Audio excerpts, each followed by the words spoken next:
$25,000 to anyone who can replace Maeve within the next 3 months. I'll never forget how Thaddeus said it. So casual, like he was ordering lunch. The entire conference room went silent for 2 seconds before the laughter started. Not nervous laughter, real laughter. At me. There I was, standing at the front of our glass-walled conference room, halfway through my presentation on the Nexus Project's database architecture, when my boss of 3 years interrupted me. I'd just highlighted a critical security protocol I'd implemented that had saved us from last month's ransomware attack that hit 3 of our competitors.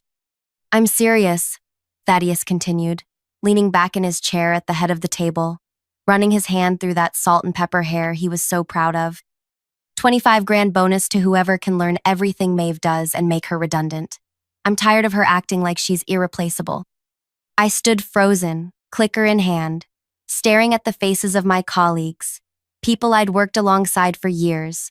Brennan from marketing covered his mouth but couldn't hide his smirk. Janelle from HR looked down, at least pretending to be uncomfortable. And Aditya, my closest ally on the development team, suddenly became fascinated with his notebook. Thaddeus, I'm in the middle of explaining I started. We all know what you're explaining, Maeve. You're explaining why we should keep paying you 6 figures to do what any decent programmer could handle. Continue your presentation, by all means. I just wanted to put the offer on the table. My throat closed up, my vision tunneled. I managed to click to the next slide, but I have no memory of what I said for the next 15 minutes. All I remember is the weight of 20 pairs of eyes, some pitying, most amused, all suddenly seeing me as a target with a price tag.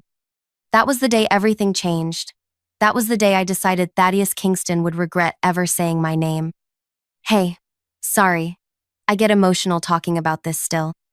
I'm Maeve Donovan, 34, and until 6 months ago, I was the lead database architect at a prominent financial technology company in Boston. I'd been there 5 years, built their security infrastructure from the ground up, and saved their sorry behinds more times than I could count. Before I go further with this story, and trust me, it gets so much worse before it gets better. If you're watching this, please hit like and subscribe to our channel. Drop a comment telling me where you're watching from and if you've ever been humiliated at work like this. Has your boss ever tried to replace you right to your face? I want to hear your stories too. The more we share these experiences, the less alone we all feel, right? Anyway, let me tell you about Thaddeus Kingston, the untouchable king of his little empire. He wasn't the CEO, he was the CTO, which somehow made it worse. He was technically my direct supervisor, but he knew less about actual coding than my 12-year-old niece. What he did know was how to take credit for other people's work and how to charm the board members on the golf course. Thaddeus had been at the company since its founding. He was 48, divorced twice, lived in a penthouse downtown, and had a habit of touching women's shoulders when he talked to them. Nothing quite crossing the line enough to report, just enough to make your skin crawl. He'd hired me personally after seeing my work at a tech conference, and for the first 2 years, I was his golden girl. His words, not mine. Things changed when I refused to join him for dinner to discuss my career trajectory for the 3rd time. The invitations stopped. The praise in meetings turned to nitpicking. And then came the hiring of Elias Porter, a 27-year-old with half my experience but twice my confidence, who Thaddeus immediately took under his wing. Still, I had job security, or so I thought. I was the only one who truly understood the proprietary security system I'd built. It was my design, my architecture, my daily maintenance that kept our clients' financial data safe. The company managed over $8 billion in transactions annually through our platform. I knew every weakness, every patch, every workaround in the system, which is why that meeting blindsided me so completely. After my humiliation, I went straight to the bathroom and had what I can only describe as a panic attack in the 3rd stall. When I finally emerged, Janelle from HR was fixing her lipstick at the mirror. That was unprofessional of Thaddeus, she said, not looking at me. But between us, Maeve, you might want to start looking elsewhere. The board approved his proposal to streamline the tech department last week. My stomach dropped. Streamline? You know I can't say more. She capped her lipstick. But I've known you 3 years. You deserve a heads up. I thanked her, went back to my desk, and stared at my monitor for an hour, unable to type a single line of code. Around me, I could feel the whispers, the glances. Who would be gunning for that $25,000? Probably all of them. Elias stopped by my desk at 5:30, hovering awkwardly. Hey, I was wondering if you could walk me through the Nexus database permissions again? I'm having trouble understanding the hierarchy. I looked up at him. 27, eager, wearing a button-down that still had creases from the package. 2 months ago, I would have spent an hour teaching him. Now I saw him for what he was, my potential replacement with a $25,000 price tag on his head. Check the documentation, I said. I wrote 80 pages on it last year. His face fell. Yeah, but I have a deadline, I lied. Sorry. After he left, I sat back in my chair and made a decision. I wasn't going down without a fight, but I also wasn't stupid. Thaddeus had the board's ear. If he wanted me gone, I was gone. It was just a matter of time. The question was, what would I do about it? That night, I couldn't sleep. I paced my apartment, thinking about how the company had consumed 5 years of my life. How I'd canceled vacations for emergencies, worked weekends to meet deadlines, skipped my grandmother's funeral to finish the security audit they suddenly needed. And my reward? Public humiliation and a target on my back. I opened my laptop and started documenting everything, every piece of the system only I understood, every shortcut I'd created, every bug I'd quietly fixed without telling anyone.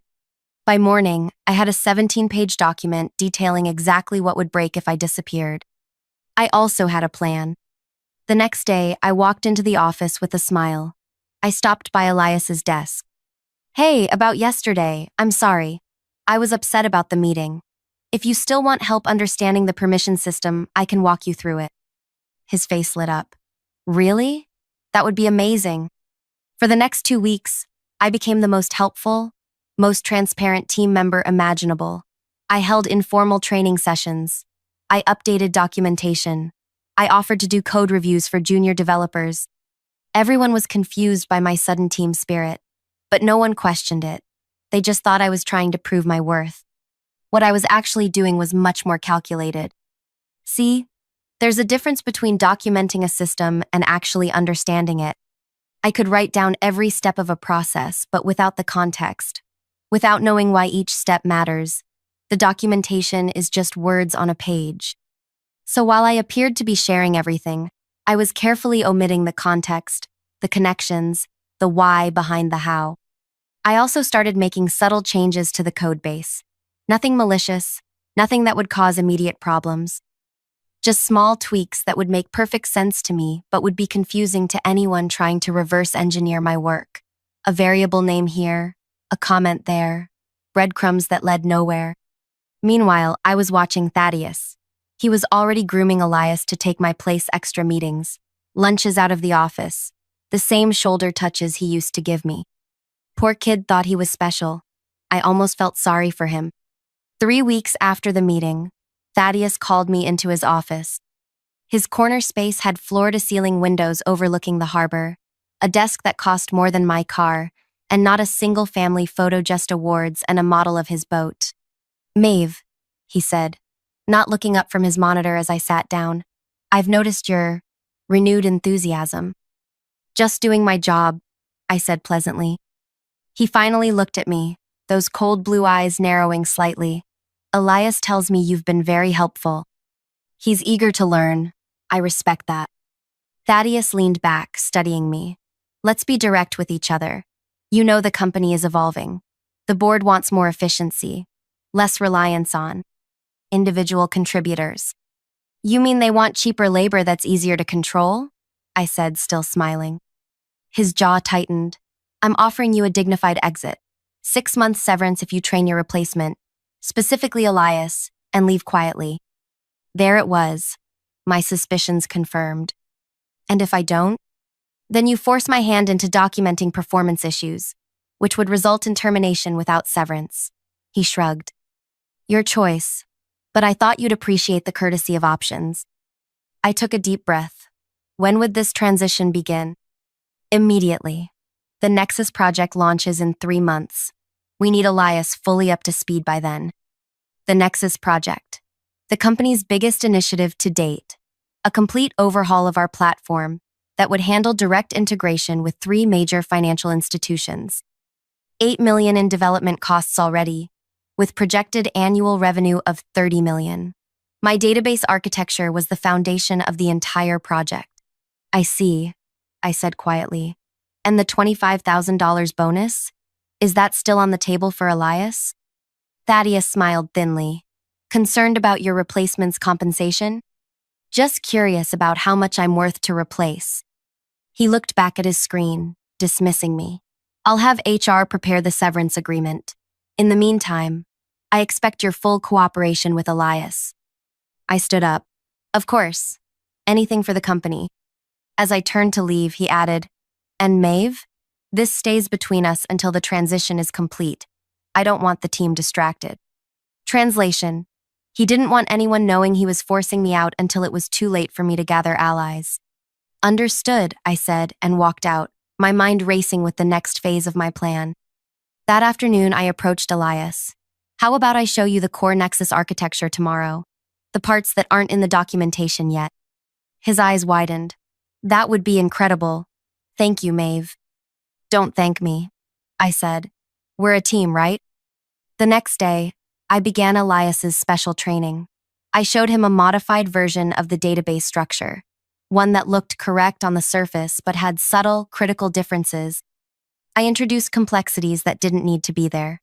I created phantom dependencies, and throughout it all, I emphasized how important it was to follow my exact methodology.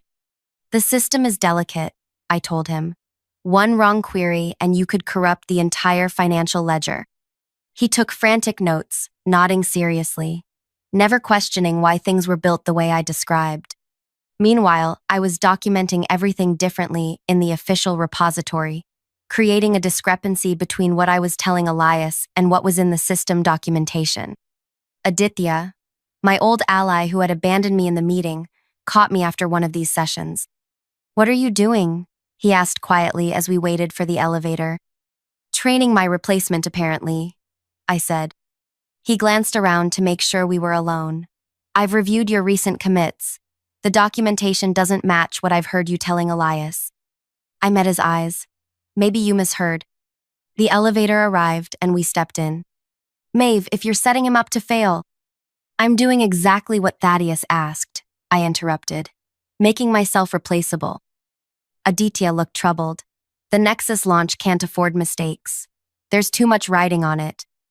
Then maybe Thaddeus should have thought of that before putting a price tag on my head. The elevator doors opened on our floor, and I walked out first, leaving Aditya standing there. I felt a twinge of guilt. Aditya wasn't my enemy, but he also hadn't stood up for me when it mattered. Over the next few weeks, I continued my careful campaign. During the day, I was the model employee, helpful, transparent, dedicated. I trained Elias, I attended every meeting, I hit every deadline. At night, I documented the real system architecture in detail, saving it all to my personal drive. I also updated my resume and quietly reached out to contacts at other companies. 6 weeks after the initial meeting, Thaddeus announced a project update session. The entire Nexus team gathered in the main conference room. Thaddeus stood at the front, confident as ever. We're halfway to launch, and I'm pleased to say we're on schedule and under budget, he announced. I'd like to recognize a few key contributors who are making this possible. He went through a list of names, acknowledging their work. My name wasn't mentioned once, despite the fact that the entire data structure was my design. And finally, I'd like to recognize Elias Porter, who has stepped up to take ownership of the database architecture. Elias, why don't you give us a quick overview of the security implementation? Elias stood, surprised but eager. Of course. Thanks to Maeve's training, I've gotten familiar with the underlying structure. He launched into an explanation that mixed correct information with the falsities I'd fed him. I watched the faces of the senior developers as they registered confusion but said nothing. Thaddeus nodded approvingly, oblivious to the technical inconsistencies. When Elias finished, Thaddeus clapped him on the shoulder. Excellent work. I think we've found our new database lead. The implication was clear to everyone in the room. I was being replaced, and Elias was the chosen one. After the meeting, I returned to my desk to find an email from HR. The subject line, transition agreement. Attached was my severance package, offering 6 months' pay in exchange for a smooth handover and a non-disparagement clause. The end date was set for exactly 1 week before the Nexus launch. They wanted me gone before the project went live, but not so soon that I couldn't finish training Elias. They wanted to squeeze every last drop of knowledge from me, then discard me before I could see my work implemented. I printed the agreement, signed it, and walked it directly to Janelle in HR. That was fast, she said, surprised. I shrugged. What choice do I have? You could fight it, she suggested quietly. Against Thaddeus? We both know how that would end. She took the agreement, looking uncomfortable. For what it's worth, I think this is a mistake. No one understands the Nexus architecture like you do. I guess we'll find out if that matters, I said. That night, I made a final decision. I'd been wavering between two paths: actively sabotage the project or simply allow it to fail on its own due to Elias's incomplete understanding. The first would be deeply satisfying but potentially illegal. The second would be cleaner but less certain. In the end, I chose a third path, one that would require perfect timing and a deep understanding of how Thaddeus and the company operated. I spent the next month completing Elias's training, but with a crucial modification. Instead of teaching him falsehoods, I now taught him genuine procedures but left out a single, critical element, one that wouldn't be apparent until the system was under full load.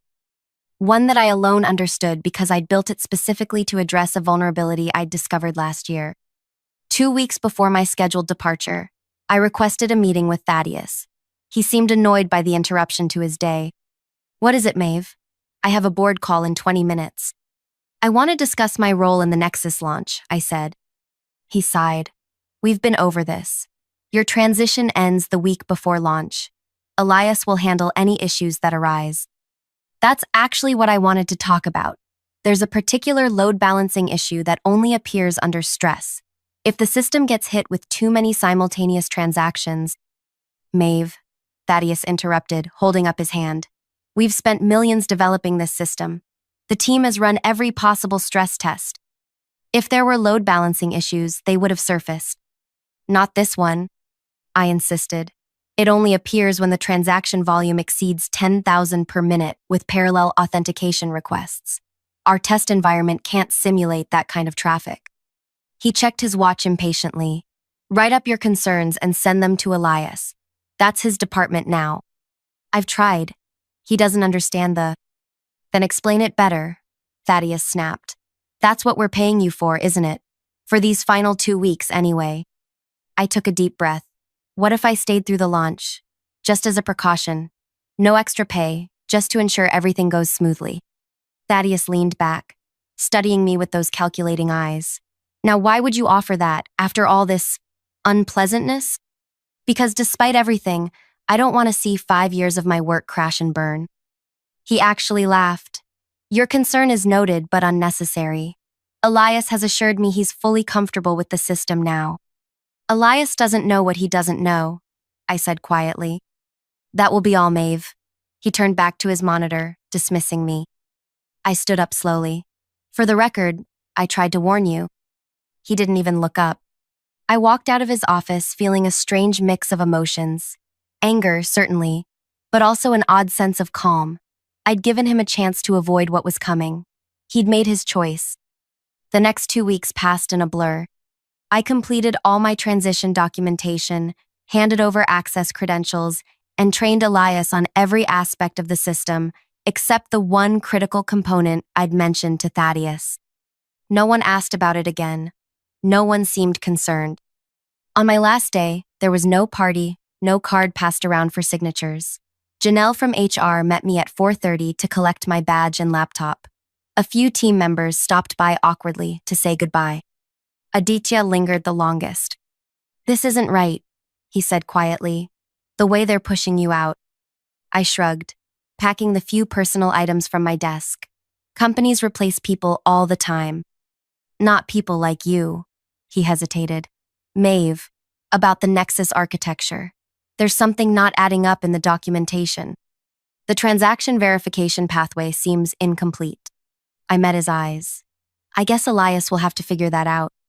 If something goes wrong at launch, then I guess Thaddeus will have to explain to the board why he paid $25,000 to replace the one person who could have prevented it. I finished for him. Aditya looked troubled. That's not... It's exactly what's happening. I closed my bag. Goodbye, Aditya. Good luck with the launch. As Janelle escorted me to the elevator, I took one last look at the office where I'd spent countless hours, weekends, holidays. Thaddeus's corner office was dark. He hadn't even bothered to be present for my departure. I really am sorry about how this played out, Janelle said as the elevator doors closed. Don't be, I replied. Everything happens for a reason. The week after my departure was quiet. I took long walks, caught up on sleep, and interviewed at 3 different companies. I didn't check my work email. It had already been deactivated, and I resisted the urge to reach out to former colleagues. I wanted clean separation. I needed it for what came next. 6 days after I left, my phone rang at 11:30 at night. The caller ID showed Aditya's name. Hello? I answered, already knowing why he was calling. Maeve. His voice was tight with stress.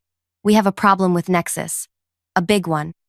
I'm not employed there anymore, I reminded him. The pre-launch testing just crashed the entire transaction verification system. Nothing's going through. Elias has been trying to fix it for hours, but he's just making it worse. Thaddeus is losing his mind. I sat up in bed, switching on my lamp. What exactly is happening? Transaction bottleneck. The system accepts the requests, but then freezes during verification. Exactly what you warned Thaddeus about, isn't it? I didn't answer directly. What does Thaddeus want? He doesn't know I'm calling you, Aditya admitted. He's insisting Elias can fix it, but the launch is in 5 days, and our biggest clients are expecting demos tomorrow. If we can't process transactions by morning, then the $8 million project crashes before it even launches. I finished for him, and the $30 million in projected annual revenue vanishes. Please, Maeve, I know they treated you terribly, but the whole team's jobs could be at stake if this fails. I closed my eyes, considering my options. This was exactly what I'd anticipated, what I'd planned for, really. But hearing the panic in Aditya's voice made it real in a way my imagination hadn't captured. I'll think about it, I said finally. That's all I can promise right now. After hanging up, I opened my laptop and pulled up the detailed documentation I'd saved, the real architecture, not the simplified version I'd left behind. The fix was relatively simple if you understood the underlying structure I'd built. It would take me 20 minutes, tops. But that wasn't the point. The next morning at 7:30, I received another call, this time from an unfamiliar number. Maeve Donovan, I answered. Ms. Donovan, this is Gregory Harlow, chairman of the board at your former employer. I sat up straighter. I knew the name, of course, but I'd never spoken directly to him before. What can I do for you, Mr. Harlow? I understand there's an issue with the Nexus project, he said, his voice grave. An issue that Thaddeus Kingston tells me only you can resolve. Is that what Thaddeus says? I couldn't help the slight smile that formed. He was reluctant to admit it, Harlow acknowledged. But the situation is dire. We have major clients arriving for demonstrations today, and the system is non-functional. That sounds serious. Ms. Donovan, Harlow said, his tone shifting from grave to almost pleading. I'm authorized to offer you a consulting fee of $50,000 to come in today and resolve this issue. Whatever your feelings about your departure, surely we can. Mr. Harlow, I interrupted gently, I don't think you understand the situation. Thaddeus didn't just fire me. He humiliated me in front of my colleagues. He offered a bounty for my replacement. He dismantled 5 years of my career because I wouldn't go to dinner with him. There was a long pause on the line. I was not aware of those details, Harlow finally said. I'm sure you weren't. Thaddeus is very careful about what information reaches the board. Another pause. What would it take for you to help us, Ms. Donovan? Name your price. I took a deep breath. I don't want money, Mr. Harlow. I want three things. First, I want a public acknowledgement of my work on the Nexus project. Second, I want Thaddeus Kingston to personally apologize to me in front of the same team that witnessed my humiliation. And third, I want the board to launch a full investigation into Thaddeus's management practices, particularly his treatment of female employees. The first two are easily arranged, Harlow said cautiously. The third is more complicated. Then I guess Thaddeus will have to explain to your clients why an $8 million project failed because he paid someone $25,000 to replace me. I could practically hear Harlow's mind racing, calculating the costs, the risks, the optics. Come to the office at 10 a.m., he finally said. You'll have your acknowledgement and apology, and I give you my word that the board will take your concerns about Thaddeus seriously. I'll be there, I said, and ended the call. At 9:58 a.m., I walked into the lobby of my former workplace. The receptionist's eyes widened when she saw me. Ms. Donovan, they're waiting for you in the main conference room. As I rode the elevator up, I felt strangely calm. This moment, this exact scenario, was what I'd been working toward for months. Not sabotage, not vindictive destruction, but this, the recognition of my value, the exposure of Thaddeus's behavior, and the reclaiming of my professional dignity. The conference room doors were closed when I arrived. I knocked once and entered to find an extraordinary scene. The entire Nexus team was seated around the table, along with Gregory Harlow and two other board members I recognized. At the far end, looking like he'd aged 5 years overnight, sat Thaddeus. His normally immaculate appearance was disheveled, tie askew, hair uncombed, dark circles under his eyes. Elias was there too, his expression a mix of desperation and embarrassment. Harlow stood as I entered. Ms. Donovan, thank you for coming. As agreed, before we proceed, Thaddeus has something to say. All eyes turned to Thaddeus, who remained seated, jaw clenched. Thaddeus, Harlow prompted, his voice hard. Slowly, Thaddeus rose to his feet. Maeve, he began, his voice rough. It appears I underestimated your contribution to the Nexus project. That's not an apology, Harlow said sharply. Thaddeus's face flushed dark red. I apologize for the manner in which your transition was handled.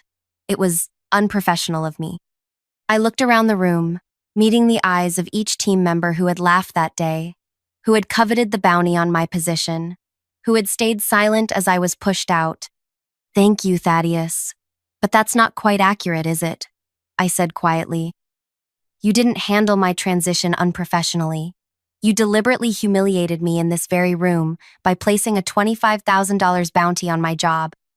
You undermined me for months because I wouldn't have dinner with you. And you discarded me a week before launch because you thought Elias could do my job. The room was utterly silent. Several people looked down, unable to meet my gaze. So I'll accept your apology, I continued, when you apologize for what you actually did. Thaddeus looked to Harlow, who nodded grimly. I apologize for humiliating you, Thaddeus managed, each word seeming to physically pain him, for undermining you, and for other inappropriate behavior. Miss Donovan, Harlow interjected, I want to officially acknowledge your crucial role in developing the Nexus architecture. The board recognizes that this project would not exist without your expertise, and I assure you, we will be conducting a thorough review of management practices starting immediately. I nodded, accepting this. Then let's fix your system. The relief in the room was palpable. Elias quickly pulled up the codebase, showing me where they'd been struggling. Just as I'd anticipated, the transaction verification pathway was collapsing under load testing because they hadn't implemented the dynamic routing protocol I'd designed specifically for high-volume periods. I explained the issue, watching understanding dawn on the faces of the senior developers. This wasn't sabotage, it was simply a feature so integral to the system that I hadn't needed to document it separately. It was woven into the architecture itself, visible only if you understood the whole. It took 40 minutes to implement the fix, test it, and confirm that transactions were flowing normally again. As the team watched the successful test results roll in, there was a smattering of applause. "It works," Elias said, sounding both relieved and deflated. "It always worked," I corrected gently. "You just didn't understand how." Harlow approached as the team began dispersing. "That was remarkable, Ms. Donovan. The board would like to discuss your potential return to the company, perhaps in a more senior role." I smiled. "That's generous, Mr. Harlow, but I've already accepted a position elsewhere, a company that values my contributions from the start." His face fell slightly. "I understand. May I ask where?" "One of your competitors," I said simply. "I start next week as their Chief Information Security Officer." Harlow's eyebrows rose. "That's quite a step up." "Yes, it is. Sometimes being undervalued in one place helps you find your true worth elsewhere." As we spoke, I noticed Thaddeus slipping out of the conference room, avoiding eye contact with everyone. "What will happen to Thaddeus?" I asked. Harlow's expression hardened. "That's a board matter, but I can tell you that his future with the company is being reevaluated as we speak. The $25,000 bounty situation alone represents a serious lapse in judgment, and if there are additional complaints about his behavior, there will be," I assured him, "now that people see he's not untouchable." And I was right. Over the next week, 3 women and 1 man came forward with complaints about Thaddeus's behavior. 2 weeks later, the company announced his resignation to pursue other opportunities. The press release thanked him for his years of service but made no mention of the circumstances. The Nexus project launched successfully, on schedule, processing over 15,000 transactions per minute without a hitch. My name was included in the official announcement as the architectural visionary behind the system. As for Elias, he reached out to me a month later, apologizing for his role in what happened. He hadn't understood he was being used as a weapon against me. I believed him. He was young, ambitious, and manipulated by a master. I ended up recommending him for a position at another company where he could grow without Thaddeus's toxic influence. My new role as CISO came with double my previous salary, equity in the company, and a team of my own to manage. Within 6 months, we launched a security protocol that captured significant market share from my former employer. I still see some of my old colleagues occasionally. Aditya and I meet for coffee every few weeks. He tells me the culture has improved dramatically since Thaddeus left. Janelle from HR was promoted to director and has implemented new policies against workplace harassment. And the $25,000 that would have gone to my replacement, the company donated it to a nonprofit supporting women in technology. Sometimes revenge isn't about destruction. Sometimes it's about forcing the truth into the light and letting it do the work for you. I didn't destroy Thaddeus. His own actions did that once they were exposed. I didn't sabotage the Nexus project. I built it so well that only I could fully understand it. And in the end, I didn't just survive being discarded. I thrived because of it. The lesson I learned? Know your value. Document everything. And when someone treats you as disposable, don't waste energy on anger. Channel it into becoming truly irreplaceable somewhere else. If you're watching this and you're in a situation where you're being undervalued or mistreated, remember, your knowledge is power. Your skills are currency. And sometimes the best revenge is simply showing everyone exactly what they lost when they lost you. I'd love to hear your stories in the comments. Have you ever been underestimated at work? Did you find a way to prove your worth? Or are you still waiting for your moment? Subscribe to our channel for more real stories like mine. And hit that like button if this resonated with you. I read every comment, and I promise you're not alone in these experiences. Sometimes sharing them is the first step toward your own vindication. Thank you for listening to my story. Remember, you're never as replaceable as they want you to believe.